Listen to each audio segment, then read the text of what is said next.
Hi, so we've been looking at increasing the power and hopefully you've now had a chance to explore hitting the golf hammer along the ground that little bit further. But as we know, all golf shots are not played on the ground, in fact very few are. But the way we were delivering the hammer with regards to the white alignment pole on the ground is conducive to some of the longer clubs in the bag. So that's how a driver would be applied, some fairway woods, even perhaps some long irons. But not all clubs are designed to be applied in that way. So we need to look at the descending blow and how that might allow us to hit the golf ball up in the air. What I've done here is I position an alignment pole slightly into the ground, slight angle. It's not scientific this, it's just a slight descending blow. But the process we're going to go through is exactly the same as we did with the hammer on the ground.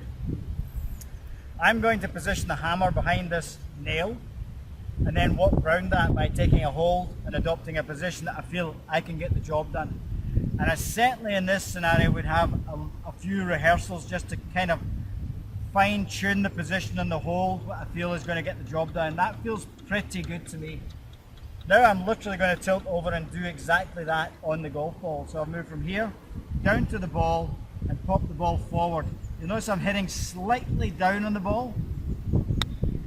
The ball was driven slightly into the ground. It may have jumped up after I hit it, and then it ran probably back to our 10-foot pole, original, or 10-yard target pole we originally had. So that would be the next stage to be exploring with your golf hammer, hitting on a slightly descending blow.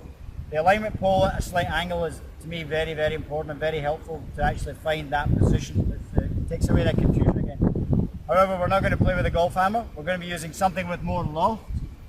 What I've got here is my pitching wedge, 48 degrees of loft, and I'm going to go through the same process yet again.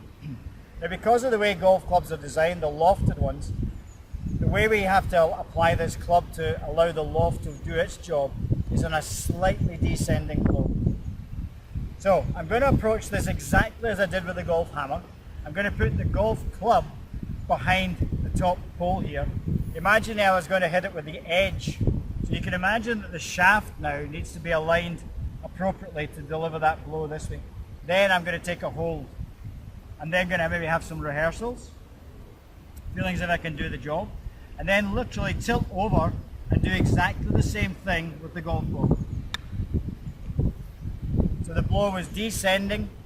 Because the club had loft, the ball then ran up the face, went into the air. And that's how we need to learn, if we can, to find our position and our new swing to develop the short game shots. Good luck with that.